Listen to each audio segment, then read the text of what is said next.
मेरी जिंदगी चली गई इस घर में चिल्लाते चिल्लाते। ये है शांता, अमीर घर की बिगड़ैल मालकिन। सब पर चिल्लाती है, अपनी विधवा बहू पर। माँ जी, क्योरी कानों में रुई ठोस रखी है या बहरी हो गई? अपने बड़े बेटे कैलाश की पत्नी सीता पर। क्योरी पति देवता 4 दिन के लिए बंबई चले गए तो बहुरानी का घर के काम काज में दिल ही नहीं लगता। अपने छोटे बेटे कमल पर। भाभी ने नहीं बुलाया, मैंने बुलाया है। क्या है? मेरे लिए सूखे मेवे लाए। यहाँ तक कि अपने पति रामदास पर भी। तुम चुप रहो जी, हर बात में टांग अड़ाते रहते हैं।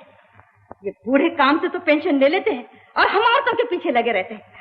शांता को प्यार है तो सिर्फ अपनी बिगड़ी हुई बेटी भैरवी से।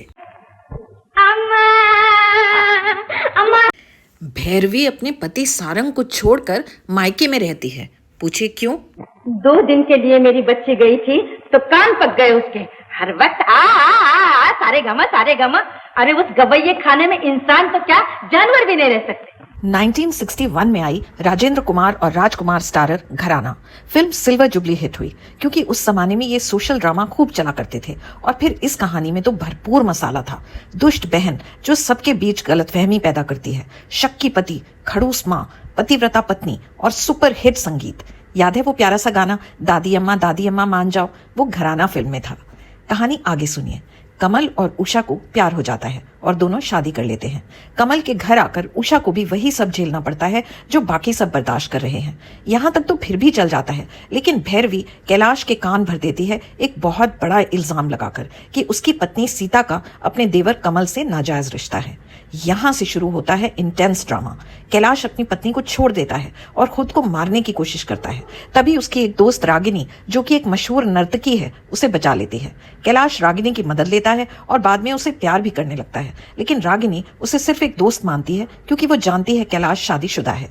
एक दिन कमल देखता है कि उसकी माँ उषा को मारने वाली है तो वो उसे रोक देता है। वो अपने पिता रामदास को भी समझाता है कि अब तुम्हें अपनी पत्नी को काबू में करना चाहिए और घर का मुखिया बनना चाहिए। रामदास आखिरकार वैसा ही करते हैं। वो भैरवी को जबरदस्ती सारंग के साथ उसके ससुराल वापस भेज देते हैं।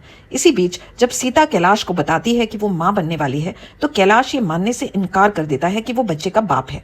वो कहता है बच्चा कमल का है। सीता गुस्से में इस बात को बिल्कुल गलत बताती है, बहुत दुखी होती है और खुद को मारने की कोशिश करती है, लेकिन परिवार के दूसरे लोग उसे बचा लेते हैं। फिर भैरवी को सच बताना पड़ता है कि कैसे उसने कमल और सीता के बारे में झूठी कहानी बनाई थी। अब कैलाश को सीता की वफादारी और प्यार पर पूरा भरोसा हो जाता है। वो सीता से माफी मांगता है, सीता उसे माफ कर देती है और पूरा परिवार फिर से एक साथ खुश रहने लगता है।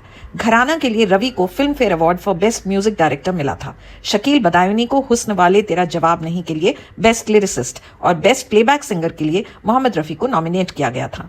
इस फिल्म के डायरेक्टर एस वासन ने कई बेहतरीन फिल्में डायरेक्ट की। दिलीप कुमार की पैगाम, राजेश खन्ना स्टारर औरत, पृथ्वीराज कपूर की 3 बहुरानियां और राजेंद्र कुमार वहीदा रहमान स्टारर शतरंज। वासन को फिल्मों में अपने योगदान के लिए पद्म भूषण से भी सम्मानित किया गया था।